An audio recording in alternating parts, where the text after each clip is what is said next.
ಪ್ರತಿ ಹಾನಿಯೂ ಮುಖ್ಯ, ಪ್ರತಿ ಧ್ವನಿಯೂ ಮುಖ್ಯ. ಹೆಣ್ಣು ಗಂಡು ಭೇದ ಮರೆತು ನೀರಿನ ಮಹತ್ವ ಅರಿತು ಪ್ರಗತಿಯ ಈ ಹೊಳೆಯಲ್ಲಿ ಸಮಾನತೆಯ ಈ ಅಲೆಮಾರಿ ನಾವೆಲ್ಲರೂ ಒಂದಾಗೋಣ. ಬನ್ನಿ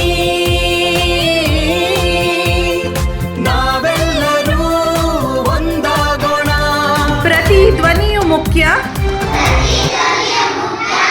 ಪ್ರತಿ ಹನಿಯು ಮುಖ್ಯ. ಬನ್ನಿ ಬನ್ನಿ ಮಕ್ಕಳೇ,